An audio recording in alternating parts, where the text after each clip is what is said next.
Azizlarim, ko'pchilik kishi bu kitobni ertaroq o'qib bering deb aytganligi uchun biz qayta yana chiqyapmiz Instagramga. Agar sizlarni xafa qilgan bo'lsam yoki nojo'ya harakatlar qilgan bo'lsam, sizlardan uzr so'rayman. Meni fikrimcha bu kitobni eshitishimiz kerak. Albatta. Chunki hozir Muharram oyi. Rahmat barchangizga. Xaybar fathida payg'ambar bayrog'i u kimning qo'lida edi? Bir kun avval Allohning rasuli bayroqni muborak qo'liga olib nutq so'zladilar. Ertaga bayroqni shunday bir kimsaga beramanki, uni Allohning rasuli yaxshi ko'radi. Uning qo'li bilan fath amalga oshadi. O'shanda ertasi kuni bu shonli bayroq Hazrati Shohi Mardonga Ali raziyallohu anhuga berildi. Aliyul Murtazo raziyallohu anhu qal'aga hujum boshladi va uning boshchiligida qal'a zabt etilib, fath amalga oshirildi. Hazrati Ali raziyallohu anhuning Haybardagi qahramonligi hech bir burgut ko'tara olmaydigan yuksak cho'qqiga yetdi. Tengsiz jasorat, ulug'lik, hikmat va zakovat madani Janobi Ali raziyallohu anhu qo'shinni zafarga yetishtirgan zahoti tezda koinot sarvarining huzuriga bordi.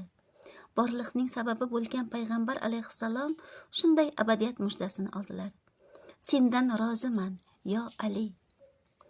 Janobi Ali karamallohu vajhahu yig'lay boshladi. Allohning habibi so'radilar: "Nega yig'layapsan, Ali? Sevinchdanmi yoki qayg'udanmi?" "Baxtdan yig'layapman, ey Allohning rasuli. Sizning roziligingizdan ustunroq saodat bormi?" "Faqatgina men rozi emasman, yo Ali. Alloh va farishtalar ham sendan rozi."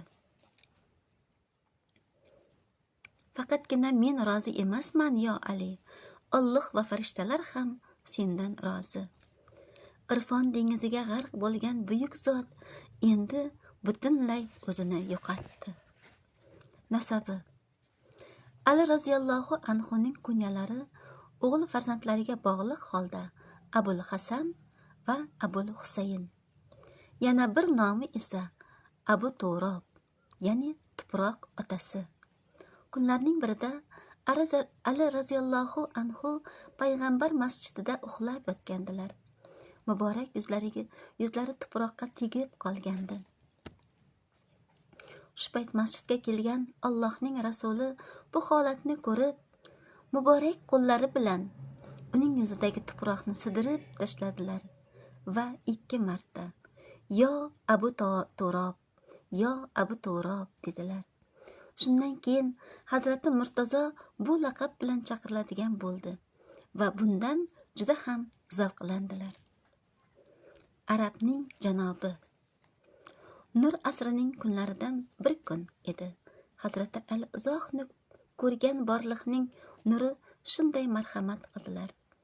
Ana Arabning janobi.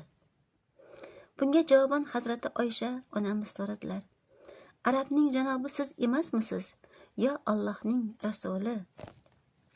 Allohning rasuli shunday javob berdi: "Men olamlarning janobiman. U esa arablarning janobi."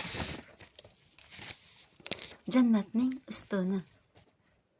Sahobalardan Amr ibn Jumuh raziyallohu anhu rivoyat qiladilar. Kunlarning birida Rasulullohning huzurlarida edim. Olamning faxri, yo Amr dedilar. "Labbay, ey Allohning rasuli. Jannatning ustunini ko'rsatishimni xohlaysanmi?" "Ha, ota-onam sizga fido bo'lsin, ey Allohning rasuli" dedim. Xuddi shu payt Hazrati Ali karramallohu vajhahu o'sha yerdan o'tayotgan edi. Rasululloh sallallohu alayhi vasallam unga ishora qilib dedilar: "Bu kishi va uning ahli bayti jannatning ustunidir." Xayr azizlarim, sog' va salomat bo'lingizlar. Ertaga ko'rishguncha.